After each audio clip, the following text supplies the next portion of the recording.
दर्द भरी यादों का बक्सा। सुलोचना बहन, भाई साहब के जाने का दुख क्या कम था जो आपके बेटे भी आपसे दूर जा रहे हैं। अरे, पति के बाद बच्चों का ही तो सहारा रहता है। आपका एक बेटा पहले भी विदेश चला गया। बताओ, पढ़ने गया था, घर गृहस्थी बसा ली और लौटा भी कब? जब पिता ने आंखें मूंद ली, मैंने सुना आपका छोटा बेटा कमलेश वो भी शहर जा रहा है। क्या आप यहाँ अकेली रहेंगी? कैसे कटेगा आपका बुढ़ापा? क्या फ़ायदा ऐसी औलाद का जो बुढ़ापे का सहारा नहीं बन सके। सुलोचना जी की पड़ोसन कमला जी उनसे बोलती। दूसरी पड़ोसन भी बोली, सुलोचना बहन, क्या बड़ा बेटा परिवार को लेकर नहीं आया? कमला जी बोली, अरे आता तो हमें दिखाई नहीं देता। सुलोचना बहन, मैं तो कहती हूँ कमलेश के जाने से पहले उसकी शादी कर दो, वरना वो भी शहर का ही ना होकर रह जाए। दूसरी पड़ोसन बोली, हाँ हाँ सुलोचना बहन, फिर बेटा शहर चला भी जाएगा तो बहू को अपने पास रख लेना। कमला जी बोली, अरे कौन बीवी को छोड़ करके शहर में अकेला रहता है, फिर भी कम से कम माँ की खोज खबर तो लेता रहेगा। सब अफसोस जता कर चली गई। मरणोपरांत पिता के लिए अपनी आखिरी जिम्मेदारी निभाते हुए उनका बड़ा बेटा दूसरे ही दिन वापस विदेश जाने लगा। माँ ने कितनी बिन्नतें की, बेटा पहले तुम्हारे बाबा थे, अब मैं यहाँ अकेली कैसे रहूँगी, मुझे अकेला छोड़ कर ना जाओ। बेटे ने अपने परिवार और अपने काम की दुहाई दी और पीछे मुड़कर भी नहीं देखा और चला गया।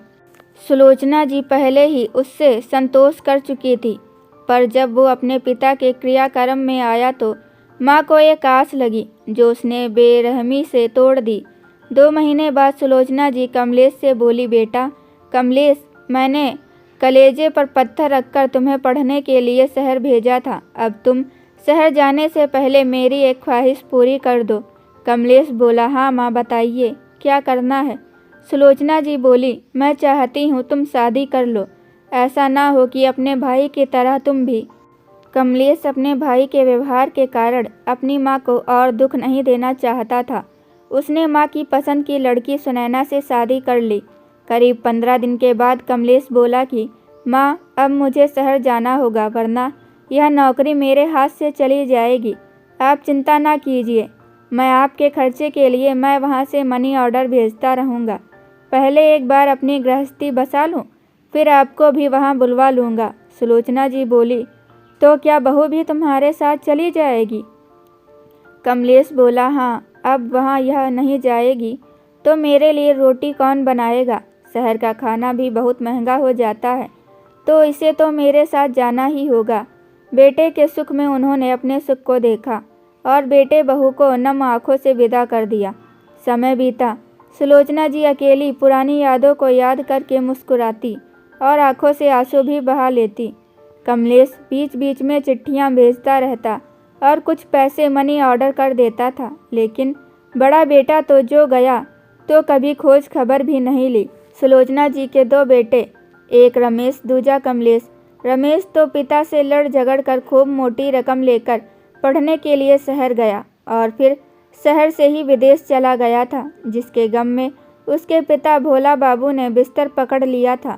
दूसरे बेटे कमलेश को सुलोचना जी ने शहर पढ़ने के लिए भेज दिया। अब तो बस कमलेश का ही सहारा था, वो भी अब शहर चला गया। समय बीता। सुनैना भी अपने घर गृहस्थी को संभालने लगी और बीच बीच में वो सास से मिलने आती। 2 साल बाद सुनैना ने खुशखबरी दी, किसी के नहीं रहने से भी जिंदगी रुकती नहीं है, तो सुलोचना जी की जिंदगी भी चलती गई। एक वक्त था जब भरा पूरा परिवार था, आज सुलोचना जी उस घर में अकेली रहती थी। रमेश जिस देश में रहता था वहाँ मंदी का दौर छाया। तब रमेश को अपने देश की याद आई। माँ से अपने अधिकार और बंटवारे की भी मांग करने लगा। इसका पता कमलेश को लगा। वह आया और बोला, आप ऐसा कैसे कर सकते हैं? आज तक आपने कोई फर्ज नहीं निभाया है और अधिकार लेने चले आए हैं। रमेश बोला, तुम छोटे हो, तुम्हें इन सब बातों से क्या मतलब है? कमलेश बोला, याद है मुझे, जब माँ ने मुझे पढ़ने के लिए बाहर भेजा था, आपने तो एक बार मुझसे नहीं पूछा कि तुम कैसे पढ़ रहे हो या कोई दिक्कत तो नहीं है। आपकी वजह से बाबूजी ने बिस्तर पकड़ लिया और इस दुनिया से भी चले गए। उनके जाने के बाद मैं भी आपको ना मेरा ना माँ का ख्याल रहा। फिर आज आप यहाँ क्यों आए? यहाँ हैं। दोनों भाइयों में बहुत बहस हुई। सुलोचना जी बोली, किसे क्या मिलेगा नहीं मिलेगा ये मेरा फैसला होगा, तो जो आज तक फर्ज निभाता आया वही अधिकार भी पाएगा। रमेश बोला, माँ मैं भी आपका बेटा हूँ, इस संपत्ति में मेरा भी अधिकार है। बक्सों में ताला लगाकर गले में चाबी टांग लेने से आप उसे मुझसे छुपा नहीं लेंगी। आपने कमलेश की पढ़ाई पर भी तो खर्च किया है, फिर उसे सब कुछ कैसे दे सकती हैं? सुलोचना जी बोली, अच्छा तो अब तुम्हारी नज़र मेरी बकसिया पर है। बेटा मैं तुम्हारा कुछ नहीं जानती हूँ, पर तुम मेरी चीज़ों पर नज़र डालते हो। शर्म नहीं आई तुम्हें? अपनी कमाई अपनी औरत पर लुटाते आए, और जब दिक्कत हुई तो माँ की याद आई। मैं कहती हूँ निकल जाओ मेरे घर से, और इस बकसिया पर तो कोई नज़र भी मत डालना। यह आज तक ना खुली है और ना खुलेगी। कमलेश जैसे ही बढ़ा, कमलेश ने उसे रोका। खबरदार भैया, बिना माँ की मर्जी के आप ज़बरदस्ती नहीं कर सकते हैं। आखिरी फैसला माँ का ही होगा। सुलोचना जी बोली, अरे जिसने अपने बाप को जीते जी बिस्तर पर डाल दिया, उसके मरने के दूसरे ही दिन बचे हुए पैसे लेकर निकल गया। उसे इस घर से अब एक मुट्ठी मिट्टी भी नहीं मिल सकती। अपनी भला चाहते हो तो चले जाओ यहाँ से, वरना। रमेश चुपचाप वहाँ से चला गया। सुलोचना जी के मन के घाव में धीरे धीरे मरहम लगने लगा था। सुनैना गांव आती रहती थी। जब बच्चे बड़े हुए तो सुनैना सुलोचना जी से बोली कि अम्मा, बच्चों की पढ़ाई और इनकी नौकरी के कारण मेरा बार बार यहाँ आना भी हो नहीं पाएगा। क्या आप हमारे साथ नहीं चल सकती? आपके सुख सुविधा में कोई कमी न आने दूंगी। सुलोचना जी का शरीर गिर रहा था। उनको बहू का सुझाव पसंद आया और वह बहू बेटे के साथ अपने उस बक्से को लेकर उनके साथ चल दी। जब सुलोचना जी शहर में पहुंची तो उनके पोते पोती दादी के बक्से को देखकर आश्चर्य में कहते, दादी आखिर इस बक्से में है क्या जो आप इसे साथ ले जाती हैं? सुलोचना जी उसे पीछे करते हुए बोली, खबरदार बच्चों, मेरे बकसिया को हाथ ना लगाइयो। धीरे धीरे सुलोचना जी का मन वहाँ लगने लगा। अब उनके उदास और मुरझाई आंखें हंसती थी। शांत और उदार मन से हर किसी से मिलती जुलती थी। बस अपने बकसिए को किसी को भी छूने नहीं देती थी। उनकी चाबी उनके गले में बंधी काली डोरी में होती थी, जिसमें कि एक दंतकुदनी भी होती थी। आश्चर्य की बात तो ये थी कि उस बक्से को उन्हें भी किसी ने खोलते हुए नहीं देखा था। सुनैना कई बार हंसकर पूछती भी थी कि इस बक्से में क्या धरी हो माँ जी, कभी खोलो दो तो हम भी देखें कि कौन सा खजाना छुपा कर रखी हो। पोता पोती अक्सर ही उस बक्से को खोलने की जिद करते तो सुलोचना जी यही कहती, सब कुछ तुम्हारा ही तो है, पर अभी से खोलने की बात ना करो, और बात टाल जाती। एक रोज़ सुलोचना जी की तबीयत ठीक नहीं लग रही थी और वह भोला बाबू को बहुत याद करके बहू से बोली, एक बात कहूँ, अपने बच्चों को ऐसे संस्कार देना कि बुढ़ापे में कभी तुम्हारे साथ वो दगा ना करें। अपने कलेजे के टुकड़े के लिए आज भी दर्द महसूस करती हूँ। अपने खून से जिसे सींचा था उसे कैसे भूल पाऊँ?